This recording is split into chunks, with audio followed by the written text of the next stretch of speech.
wake that ass up. Early in the morning. The Breakfast Club. Morning, everybody. It's DJ NV, Jess Hilarious, Charlamagne the Guy. We are the Breakfast Club. Jess is on maternity leave, so Lauren LaRosa is filling in. And we got some special guests in the building.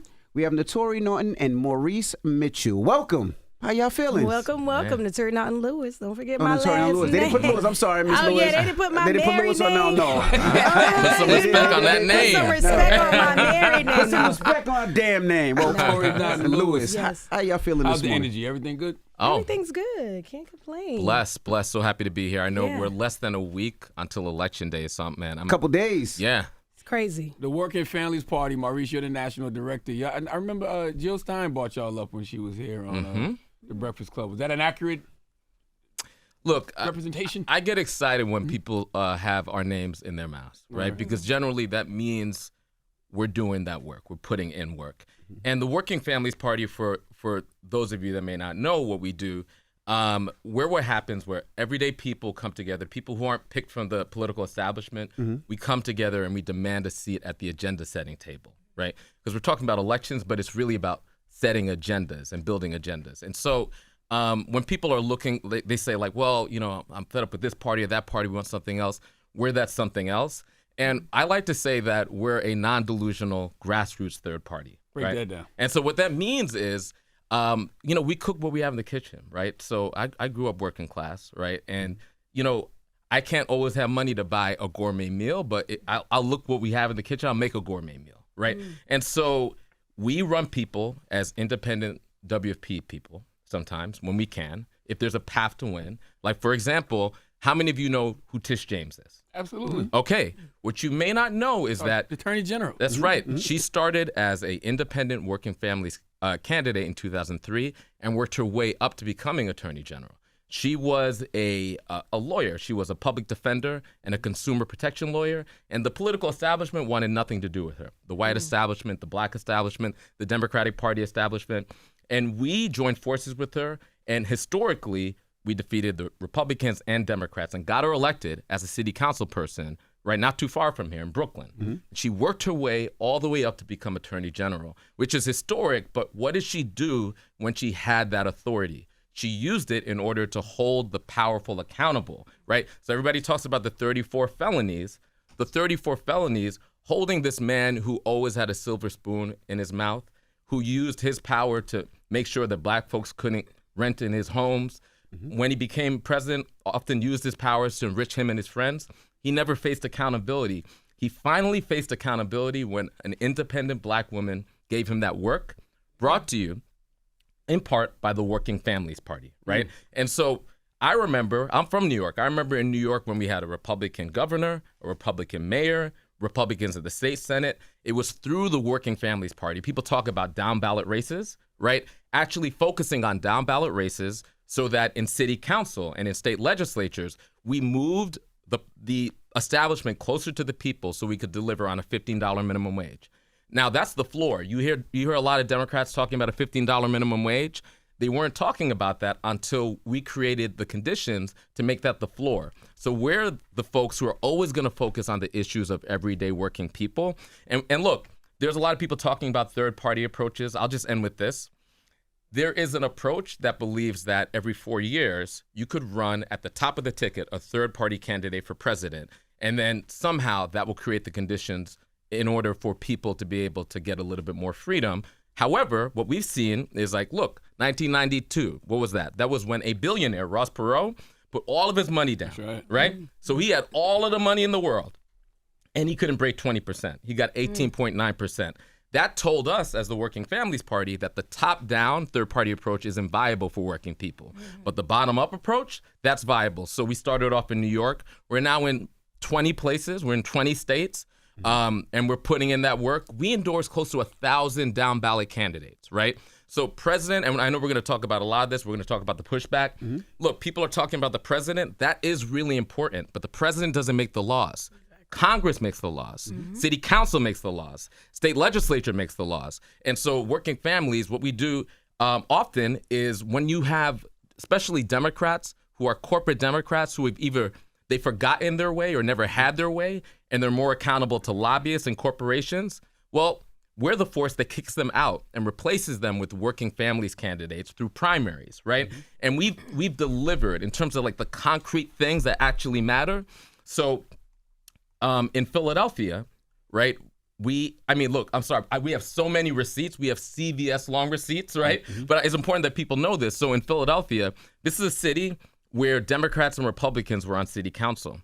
And we kicked off the two Republicans and replaced them with Working Families Party candidates, Kendra Brooks and Nicholas O'Rourke. Why is that important? Kendra is from Nicetown. You can still go to Nicetown. She's right there. She's on city council because of this movement that we built. And when she got on city council, it was historic.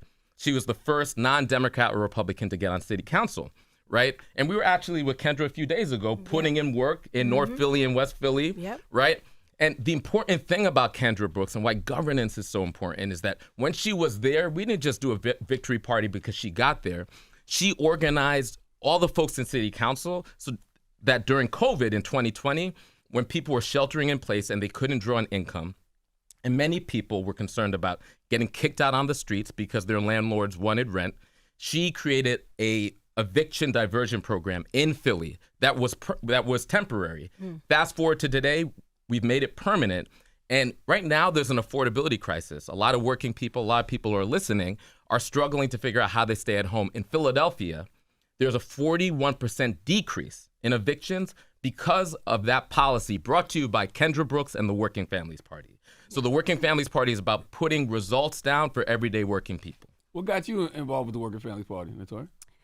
Well, amen to everything Maurice said. What got me involved is really just my passion for politics. I went to Seton Hall for political science, and, they reached out to me and my husband, too, and was like, look, how can we get involved? And really, it was just a natural, I think, organic relationship. I am really, big in Jersey, big in my community, and then, doing things for the pushback was how we kind of first initially connected. And the pushback just made me honestly more aware of Project 2025 and how I needed to use my voice. So we went to Philly, we've been canvassing, knocking on doors, going to people, making sure that early voting is happening. So really just getting involved was a natural, organic relationship. And I'm glad that Working Families is using the culture, because of, I guess, influence that we have. I wanted to get involved, and it's been making a difference. But y'all pushing for the VP, right? Y'all don't have your own candidate.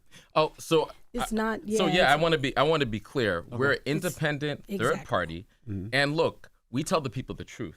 So if we can't find a path, decide. Right. So if we can't find a path to victory, right? Because one of the ways to define a party is like parties organize winning. And one way to evaluate a party is to ask, what is your path to victory and what is your strategy? Right? Those are the questions you should be asking. If we don't see a path to victory, we don't waste our people's time, money, and energy. We could not see a way for us to run a candidate from the WFP at the top of the ticket, right? So what we did, it is a binary choice. Anybody that's telling you that on Tuesday, anybody but Donald Trump or Kamala Harris are gonna win that election are either lying to you or they don't know the basics of civics in this country, right? So when we saw this binary, you just pissed off the Green Party. Jill Stein, that's the first person I thought of when you said that. No, I mean, look, you're not lying, though. My job as an organizer is to tell the truth, right? And this isn't directed at anybody in particular. This is just the truth, right? Between now and Election Day, it is a binary choice. Either the VP or Donald Trump will get elected. And the thing that I want to say and how it comes back to the pushback, because the pushback is a project of our sister organization, Working Families Power. It's a public education program. Pun intended. Right? Yep, okay. Pun intended. Right? And it's designed because, look, I want to go back to the RNC. How many people remember the RNC and remember seeing Sister Amber Rose on stage, right? Of course. Okay. The reason why that concerned me is that I think we could all agree that she was able to establish herself. She was able to feed her family. She was able to become a celebrity through our culture, right? Could we all agree that that's true? Absolutely. Okay. So I'm a student of history. I know that Black culture has always been a force to tell the truth, to speak truth to power, has always played that role. And I also know that when folks in our culture have had the ability, had the privilege to rise to the highest levels, and been able to establish themselves and have celebrity and have a little money in their pocket, that they kept that relationship between them and the streets, everyday working class, black and brown people. And so even though you could maybe vote for a candidate that will give you a tax cut and benefit you because you're in a certain tax bracket, you remember the people that brought you there. Exactly. You remember your aunties and uncles and cousins. That's right. And so there's and we can't leave those people behind. Yes. The average American, working American, the real people. And that's also, again, what makes me so passionate about the work of working families and Maurice and his team. You know, it just makes sense to reach back. Just like you said, you know, I may have made it to a certain point, but I still look at people from East Orange or from certain inner cities, Newark, New Jersey, and make sure that they know we care and we see you. And that's hopefully what will inspire people to vote for whoever you feel like is going to bring the change that is needed. But we all, you know, I know how I feel. And I just, as a woman, as a black woman, you know, I'm very excited to see, you know, America do what they got to do. Exactly. And what were you saying about Amber Rose? What I was going to say is, like, Naturi is on code. Right. And our artists have never violated code the way that some artists are violating code right now. You think she violated code? Anybody who came up through our culture benefits from our culture that is now aligned with the extremist billionaire agenda of people who grew up in racist, white, authoritarian, fascist South Africa, like Elon Musk and Peter Thiel, and then came here as immigrants. And Elon Musk, as an undocumented immigrant, was able to basically invest in companies and make all of this wealth in order to advance his agenda. When you're rocking with them, and you're not rocking with an agenda that will put more money in everyday working people's pockets, to me, that's a violation of code. So absolutely, if the shoe fits, we've seen it before, wear it, right? We've seen it before in history. And I think of Sammy Davis Jr., Richard Nixon at the Republican National Convention. And we need to call it out, and we need to reestablish code. And part of that is reestablishing a connection. So it's not simply about an event or anything else. So with the pushback, the artists are using their platforms, people like Naturi, and we've had other artists in this conversation. Great people. You know, folks like Killer Mike and Taraji P. Henson and Tiana Taylor and Mano and they've Fabulous. all jumped into this initiative. You know, it's like the Avengers to dispel misinformation and disinformation, right? Because I have no problem how you vote as long as you're voting from the standpoint of the facts and the truth. Correct. And you're informed. Right? And there's so much misinformation and disinformation and flat out lies going out. We felt we needed to engage this project, the pushback. But back to your question, I feel like there's 3 categories of people who are currently violating code. And you have 50 Cent on recently, right? Okay. And I remember he said that they... You feel like 50 violated code too? No, I want to say this. No, I want to bring it up because... No, listen. Because, look, he spilled the tea. They wanted to offer him the bag, $3 million. To his credit, he denied the bag. Right. He denied the bag, right? Twice. Right? He's smart. So, right? And so there's 3 categories. People who have accepted the bag, which means they don't believe any of this. Right? They're willing to swallow their pride and accept a white supremacist agenda for the bag. Then there's people who actually believe in the agenda and they're taking the bag. Yeah. And I think the 3rd category, to me, is the saddest life. You're not even getting the bag. And you're so thirsty for their approval that you're willing to use your platform, use your voice in order to advance the billionaire extremist agenda, the Project 2025 agenda. Because, like, elections are not about, the orange crazy man and what he says and the black lady, right? Elections are about the future. Elections are about agendas, which is why we're so focused on the public education around Project 2025 because on one side is the Project 2025 agenda. And then there's been people who said, like, well, I don't believe Donald Trump read Project 2025. Exactly. That's the point of Project 2025. Let me ask you one question, though. Yeah.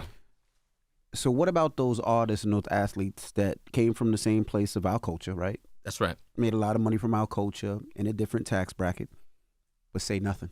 How do you look at those individuals? Like, though, and there's a zillion one of them. that say just say absolutely nothing. positively nothing. Well, Is that the same thing as what you figure Amber Rose is doing? I believe that neutrality in times of high contradictions and neutralities in times when we need to speak the truth supports the status quo. But I put folks who are not speaking in a different category. I'm an organizer, and I can relate to that. So there's so much misinformation and disinformation, people actually don't know. So how are you going to speak if you don't know? It's my job. This is why I'm so happy to be here. It's my job as an organizer to be able to speak the truth. As my mom says, speak the truth and shame the devil, right? So that those artists, and also they put a lot of work in order to intimidate people with platforms, to say, shut up and dance, shut up and sing. And just dribble. Shut up and dribble, right? Yep. Matt Barnes is a part of the conversation. So what I say is, if you are somebody with a platform and you're not speaking because you don't know, it's your job to seek out organizations, seek out trusted messengers, seek out organizations like Working Families Party. It's our job to reach out to you so that you could have the information. Now, look, there are people who are part of our culture who are Black conservatives. That's a different category, right? There's always been conservatives in our culture who are part of our culture, and they look at things a little bit different. But a lot of those folks are looking with their eyes and looking at what they're saying and doing, and even though they have conservative leanings, are saying, "Oh, well, what happened in Madison Square Garden? That was a hate rally, right?" So simply because you might have a leaning in one direction or a different direction doesn't mean you can't see with your eyes and listen with your ears what these people are saying. I'm just saying, when they say who they are, believe them. Word to my Angel. And look, if it was months ago, I would feel a little bit different if it was months ago. But we're within a week until this election, and we're taping this from New York. We're not too far away from what can only be described as a hate rally that took place at Madison Square Garden. Right. This isn't even a hard choice in terms of the contrast, right? Look, they came for everybody. They came for Latinos in general. Puerto Ricans. They're specifying their hate now. Jewish it's like people, Latinos in general, let's focus on the Puerto Ricans. Oh, you knew we hate Palestinians, but did you know we hate Palestinian toddlers, right? This is who they are. They're saying what they will do. They printed their manual, which is why I'm so happy that they put it online so you could download Project 2025. Now it's up to us to get information. I'm asking everybody vote. Vote, but your job doesn't just end there. Because voting is a team sport. So go with other people. If you're able to vote early, vote early. If you can mail in your ballot, mail in your ballot. Please. Or on November 5th, go and vote and bring people along. And then I'll also say, we have to reach as many people as possible. So, props to Naturi, because she was on these streets, right? At early voting locations in Philly, and right? the lines were crazy in Philly. People want to be engaged. People want to vote early because they know that there's going to be some games that it will be played. They're going to try to steal the election. They're going to try to, so we know that there's a lot of that happening. So we have to kind of be proactive and get to those polls early. And I was happy being in Philly just the other day and seeing so many people, trying to figure out, first off, why is Tasha there? And I was like, I'm here because it's important to make sure your vote counts. And by them waking up and paying attention, it makes them know that they matter and that their voice matters. And one thing that Maurice was saying made me think about, even a quote what I think Dr. King said, a threat to injustice anywhere is a threat to justice everywhere. Absolutely. So when you spoke about people who are neutral, even though everyone doesn't have to, have the same point of view, but if you are, complacent to injustice, how are you promoting justice? So that quietness or that neutrality might, I guess, fuel the fire for those who don't want to see justice, who don't want equality, who don't want women to have rights over their bodies, who don't want, working people to be able to make a living wage.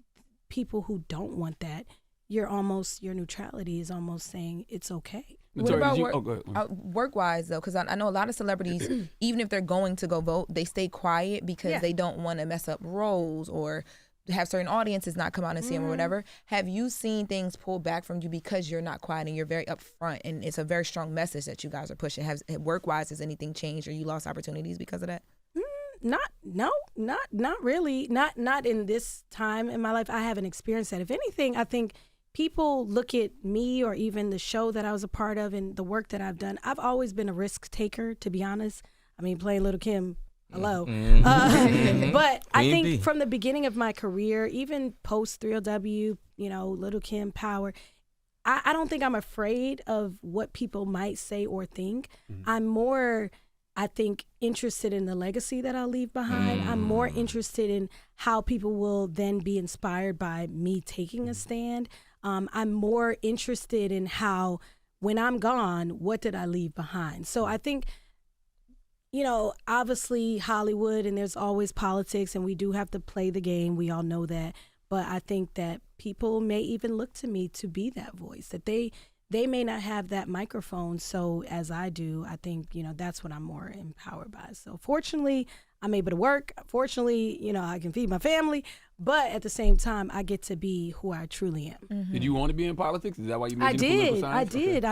I thought about actually, after being in the music business, I was kind of done with that for a while. And I wanted to be a lawyer.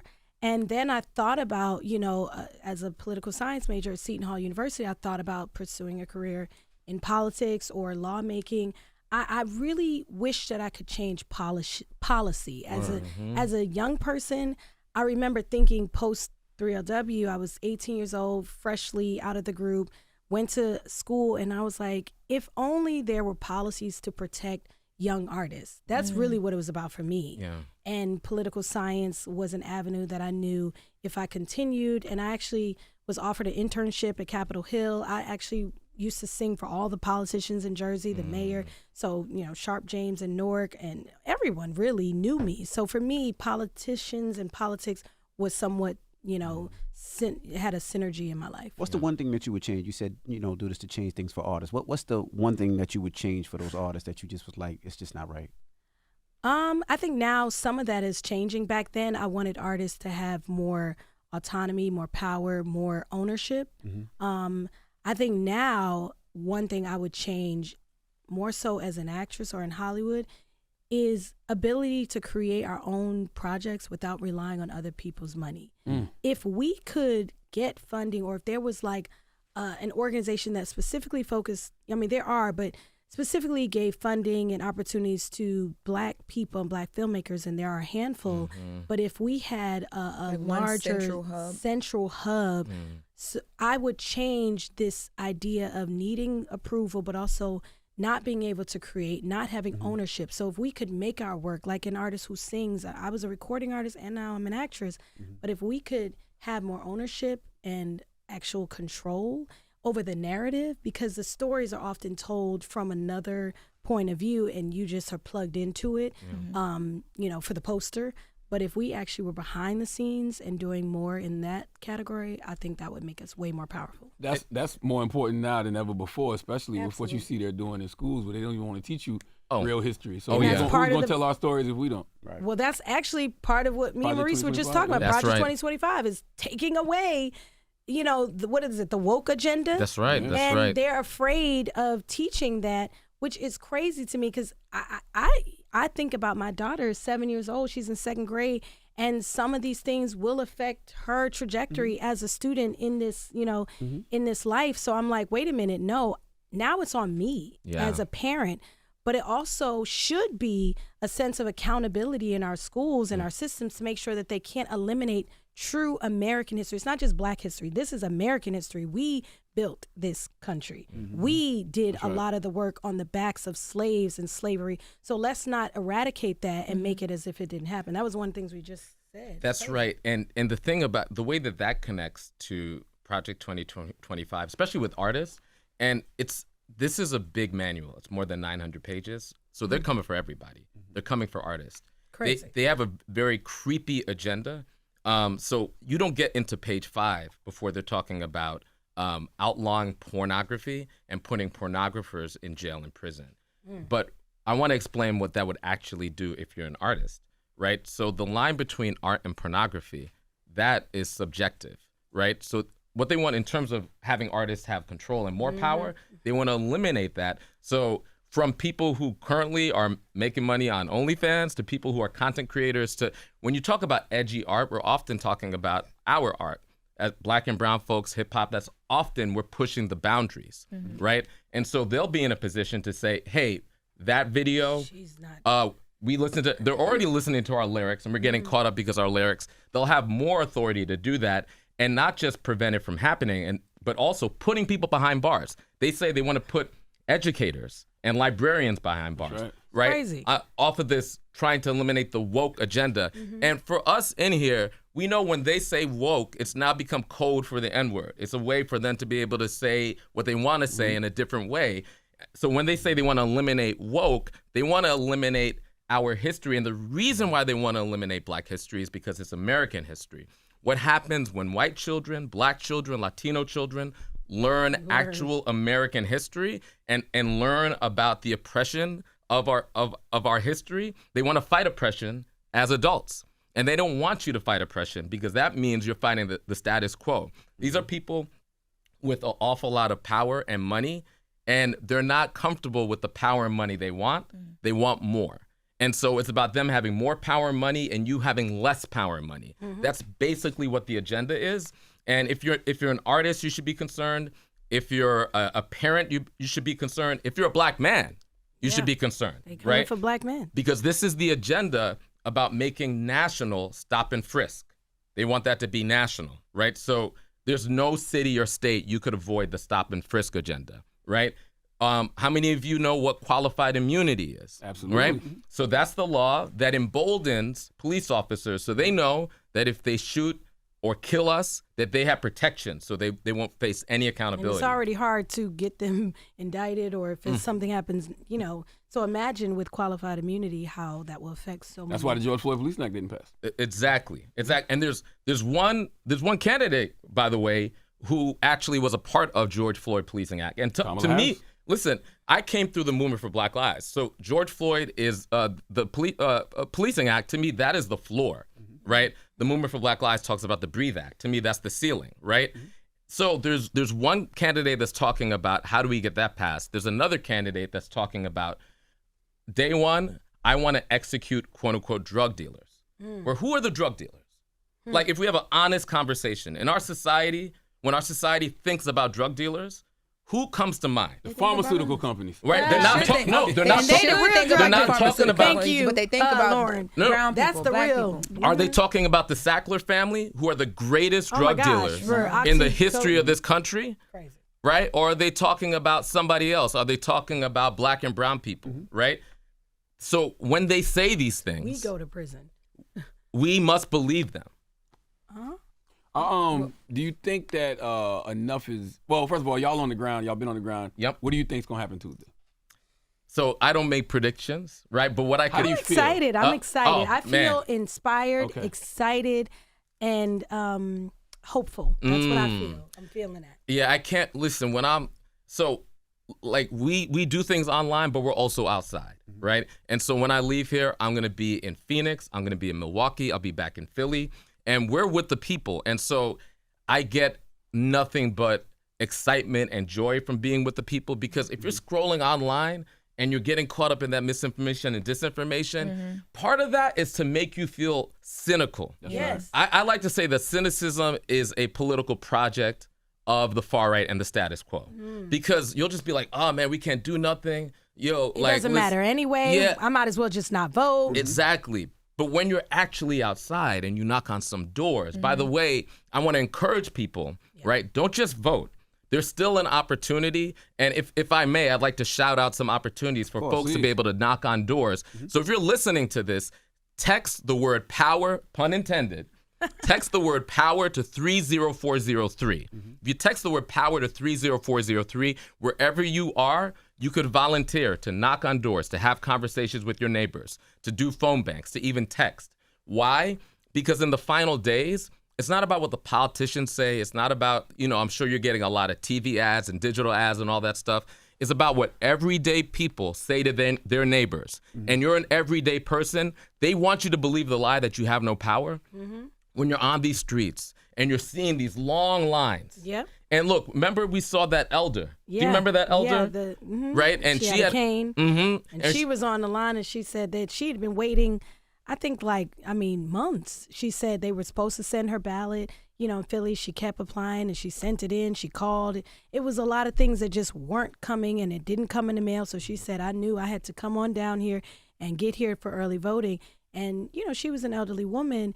And so we made arrangement, to try to get her in where she didn't have to wait on that line. But I was thinking to myself, my gosh, imagine some people don't have the ability, the access, the patience. My mom was telling me she they changed the voting locations. A lot of people in our neighborhood, they don't have, they can't just get in a car and drive somewhere. They on public transportation. Yeah. Yes. So she was saying that, they were trying to figure out, just our neighbors, how to, everybody get together and go to this new location, but they never sent out the new location in the mail. So a lot of people don't even know. You just go on last minute, go vote, and that's not your location. And they keep saying they're going to send it, and that's exactly what it didn't come. But, so you guys use power as the push button. How many times when you out with the people, they like, oh my God, Tasha. Oh my God. All the and time. Does that help Tasha, you? you're not eligible to vote. You're a felon. You gotta what's that? But that's misinformation too in some states. You know what I'm saying? Actually, yes, because we have figured out a way to, in New York, former inmates can vote. But it's so funny because, yes, we were out just the other day, and people, I think, do feel a little confused, shocked, excited. Seeing you is just when you walked in, I was like, oh, look at Tasha. It's just hard it's to so not funny because I'm like, I know, and I'm always like, well, my name is Naturi, and they're like, yeah, but Tasha. But Naturi Tasha, I'm gonna just put that in my middle name from now on because but the beauty of that is that when you're a part of something, it's just like The Wire, and you look back at shows or even The Sopranos or certain things when power has, I've been in the show for 10 years. And I'm still alive. I think I'm out of witness protection now, actually. If you've seen the finale. I got some questions. Okay. But what I will say is that it does give a platform and also people to, just kind of wake up their senses a little bit and say, okay, if this matters in this part of the culture, then it should matter to me. Right. And it breaks the cynicism, right? Because there's so many messages. You don't matter. Nobody cares. Exactly. When somebody as iconic as Tasha is actually in your neighborhood, impressing why you matter enough to vote, why your vote matters in Philly or in Wisconsin, in Milwaukee, or any of these other places, it kind of breaks the lie of cynicism so you get to have a real conversation about the issues. And also when I say, and I also want to make sure people know me too. When you are a character, you want them to know in your real life, this matters. So I'm Naturi. Right.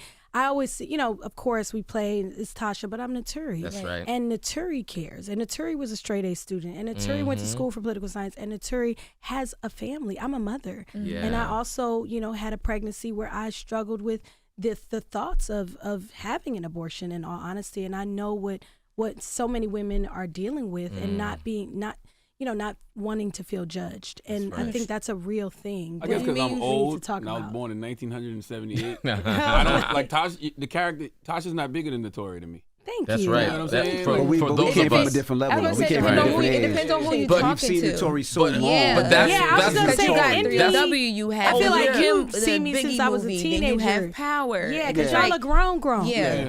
For these youngins, they late. Yeah. But I appreciate you saying that because that's also why I do the work that I do, because it's not just about one avenue. Power is one thing, but I'm gonna do more things. I'm directing, I'm producing. That's know, I'm growing as an artist, but as really, I think, as a person. And I think my womanhood, my motherhood, my wifehood has allowed me to tap into these different areas in a way that is natural, because I don't want other women, other mothers, and other wives to feel that their voices aren't heard. So I'm stepping in as Naturi first. Yes. I have two questions for you. Okay. You said, and you don't have to talk about this if you're not comfortable, but you just said that you struggled with the thoughts of abortion.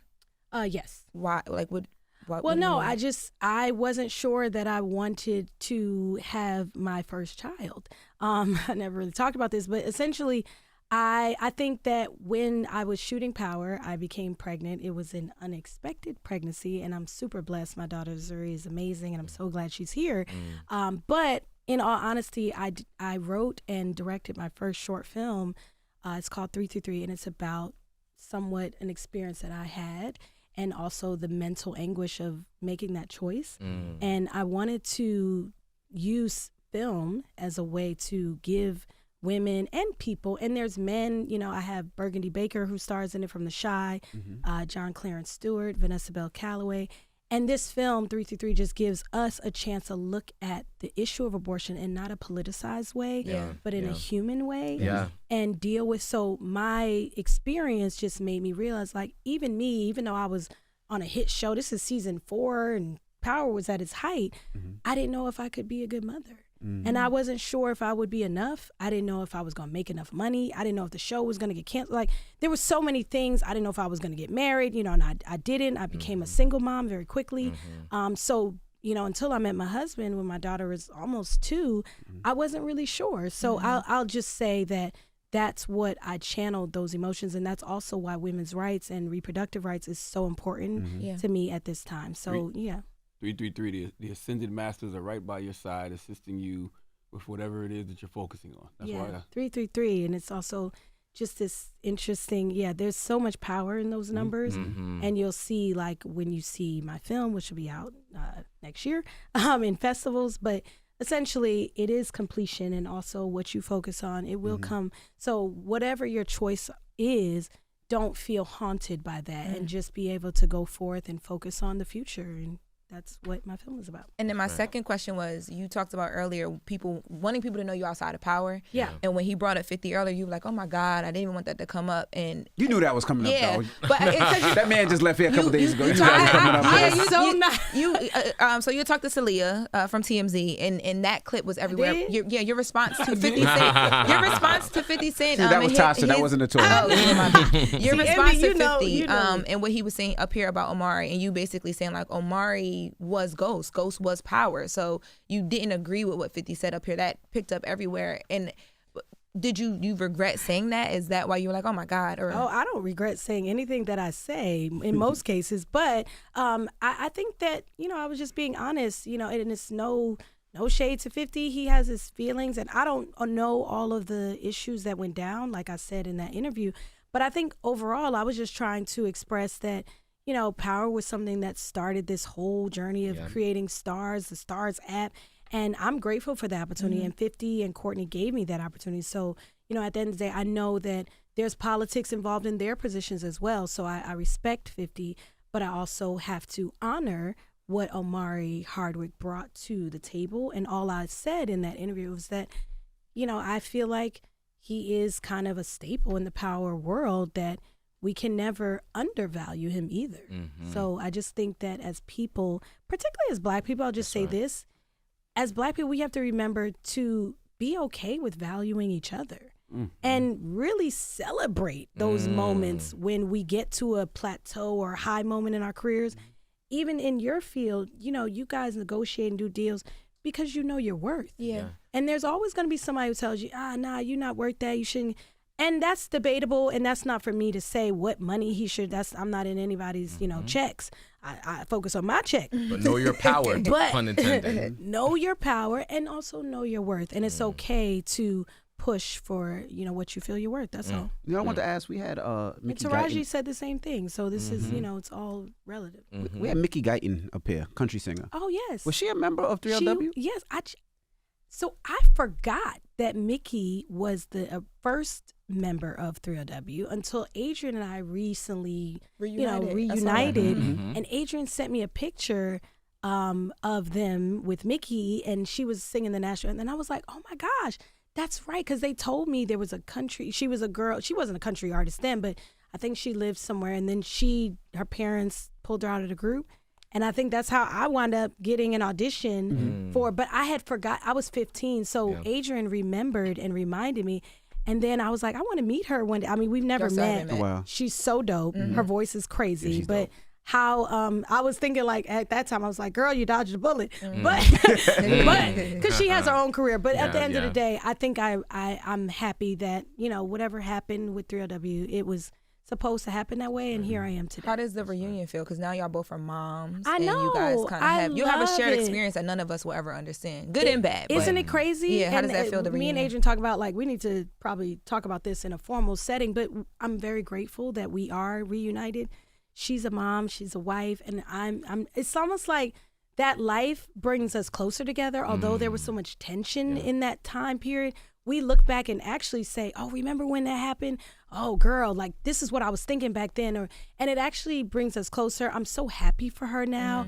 I mean, we actually invite each other to each other's homes, and she was at my baby shower. It's just unbelievable that someone that, I didn't think I would ever speak to again is now my friend. Did y'all make any promises to each other that y'all would never have any issues between each other? You so messy, child. No, did y'all make any promises?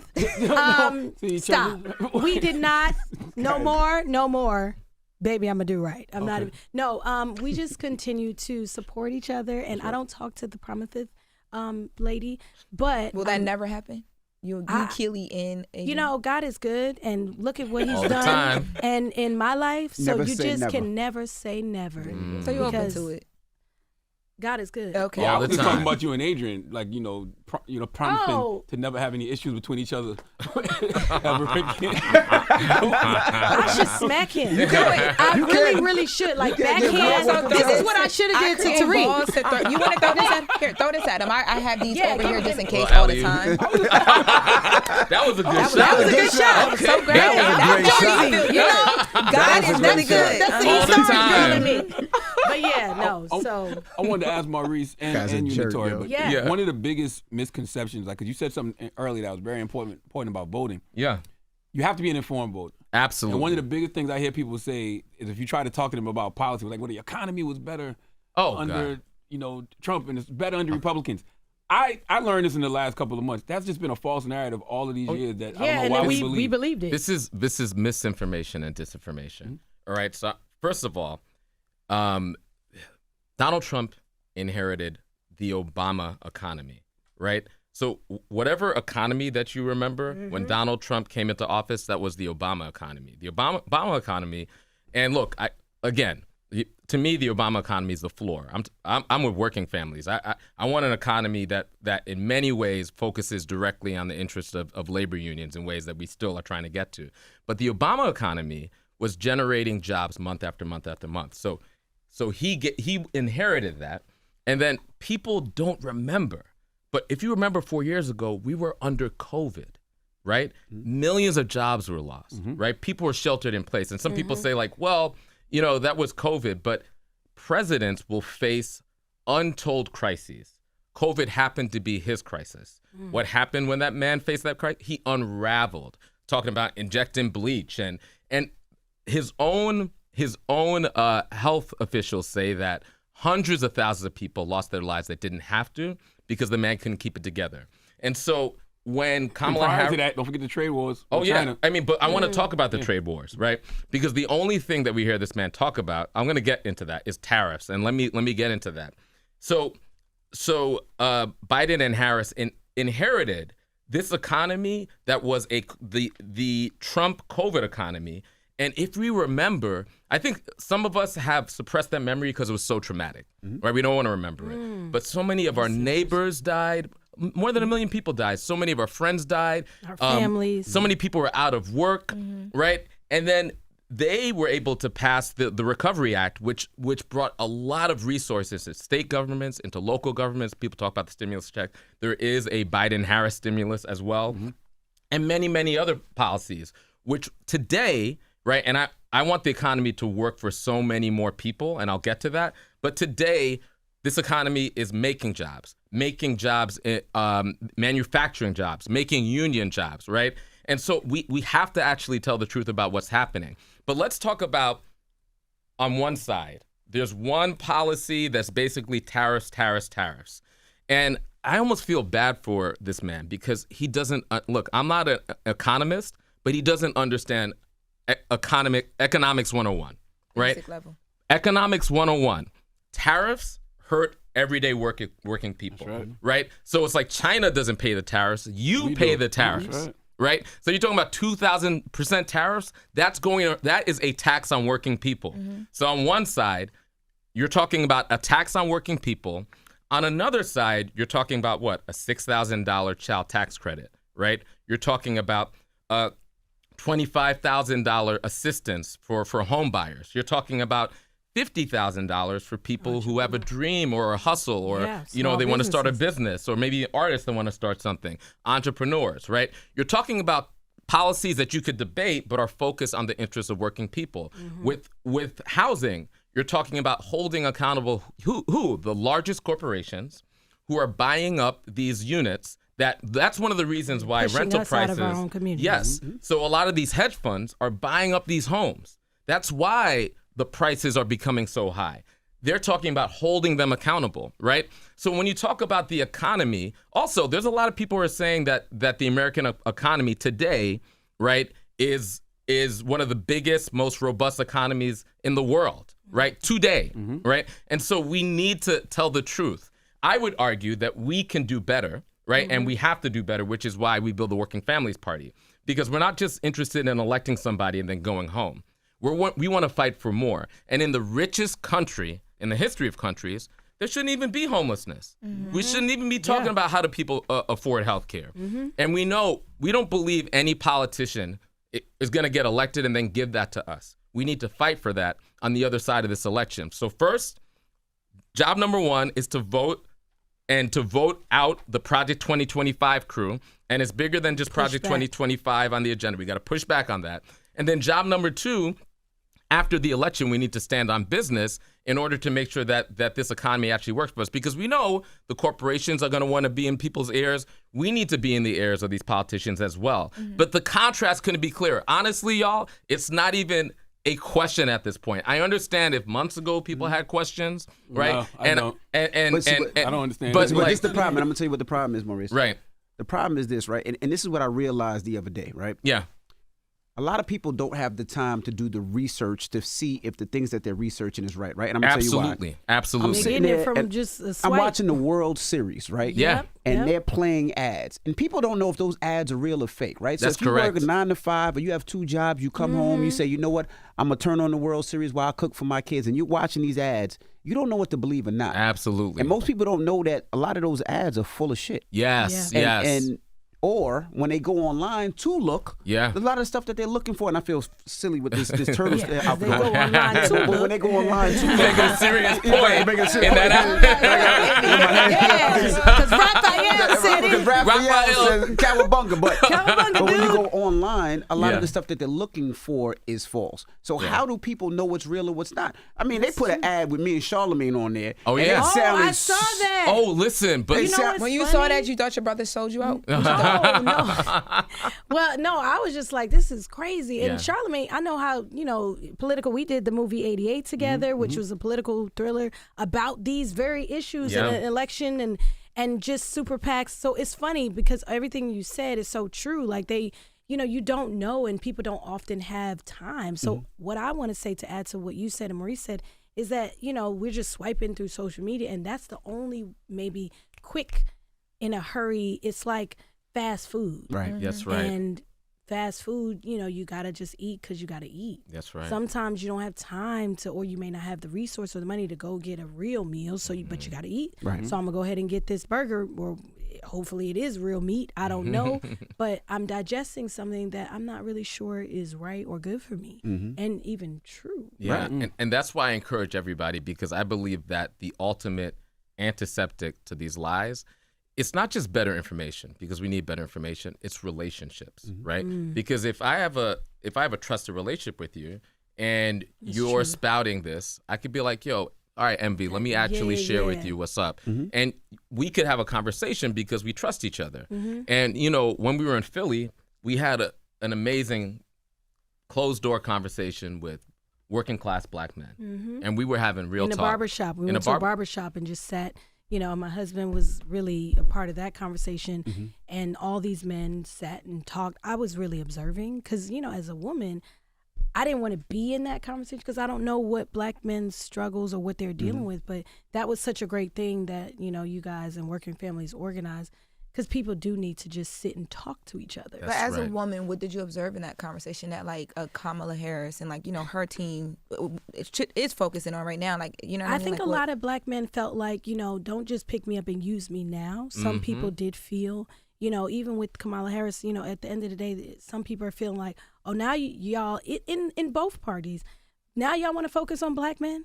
Or now there's conversations about what. So there was a real, some people are frustrated. Some people are feeling, discouraged. And some people are like, no, they were educators and they were all talking. And my husband talked about, the influence of the culture. And they talked about Quavo and different people that are being utilized. But Black men were feeling like, are we going to still matter when the election is over? Yeah. So how do we organize ourselves? And I think they were talking amongst themselves about what can we do to make sure we're not just used as a tool. That's right. That's right. Because for far too long, when it comes time to vote, the parties, they come to us. They come to us for something. They come to our culture for everything. They come to our culture to make money, to start brands, and to get people into these polls.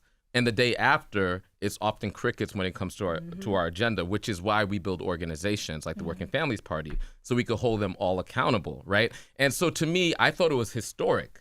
And so props to VP Harris for having a platform specifically for Black men, right? She didn't just create that after Barack Obama made those comments a week ago. No. She's been doing that. I know that she's been working on it, right? But there's a narrative that it feels like it's just happened, but that's not true. And that agenda to me is the floor.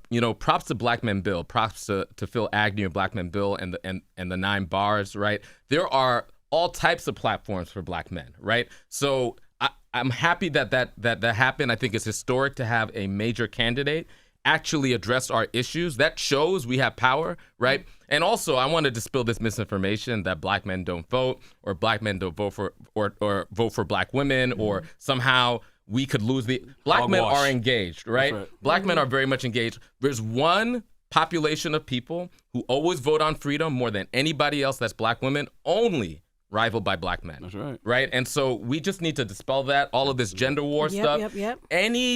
Any information that's about dividing us in our community is information that is set upon by our enemies. Because they're afraid if we as Black people come together. And then the other thing that they're afraid of is when working class Black people, Latino people, and working class white people and Native people and Asian people, we all come together. That's the thing that they are definitely afraid of. That's right? why they killed Martin. Yes. I mean, and that's exactly all the leaders, and even in the culture. If you can bring people together through music, through the arts, or through what you're speaking or your activism, and literally that transcends color lines, and then before you know it, you have so much power that they can't control you, because essentially power is freedom. That's right. And without freedom, that's where we all are fighting for, and that's why voting now matters, because we're fighting not just for power, we're fighting for freedom. Absolutely. And that's what's important to us. That's right. So how do they support your work, Maurice? Okay, well, there's so many ways, and people could get involved right now. I know this show is, for a lot of people, it's entertainment and education, but I'm an organizer, so I'm always going to have a call to action. And so don't see this simply as education, as entertainment. See this as your call to action. If you want to get in this work between now and Election Day, because we're still talking to voters. You can. And we still need to talk to voters. It's true when you look at the polls, it's going to be close, right? You can matter. And so I encourage everybody to text the word power, pun intended, to 30403. Power to 30403. You could go to workingfamilies.org. You could see our list of endorsed candidates. And by the way, we're on these streets every single day, right? So we've endorsed close to 1,000 candidates. We do that every single year. And so if you're interested, there are organizations for you. And my role is to get you organized. I would love for you to join the Working Families Party. If for whatever reason, if you want to volunteer, go to the site. Absolutely. You could volunteer, you could get on board. And if everything or anything I've said aligns with you, then congratulations. You already are a Working Families Party member. You might as well make it official. Come on board and get this work, because we're going to be on the streets in every major swing state. We're also, for folks that might not know this, in California and in New York, there are swing districts, right? And so there are congressional districts. This is an opportunity to be able to make a difference there. And then if you vote in Connecticut and New York, we have a ballot line. And in New York, you could vote row D on the Working Families Party line. You could vote for Kamala Harris and Tim Walz, not on the Democratic Party line, but on row D, the Working Families Party line. Why that's important is that you could say, yes, absolutely. I saw the hate rally at Madison Square Garden. I understand the assignment. I don't want to vote that man in. I'm going to vote for Kamala Harris and Tim Walz. But I care about the fact that we need to focus our resources on education and healthcare and not on wars abroad, right? Then you could vote on the Working Families Party line, which says, this is my candidate choice, but this is also the agenda I vote on. And in those states, you could do that. Policies that you believe in and making sure that we take care of us at home and not just abroad. That's right. We need people to support us here in America, in these cities. So that's also why we do what we do. Yeah, and we can't put at the center these politicians and their biographies and their stories, which is like all good. We have to put at the center our families, our children, our communities, and use that in order to determine what chess move we make. I like to say that elections and voting is not a love letter, right? So you don't have to like folks, you don't have to love folks, you don't have to trust folks in order to vote your interest and in order to make that chess move. So if you want to make that chess move with us, I invite you to join Working Families. There you go. Naturi, Naughton-Lewis. Yes. Maurice Mitchell. Thank you so much for joining us. We appreciate it. Much. It's the Breakfast Club. Good morning. Wake that ass up. Early in the morning. The Breakfast Club.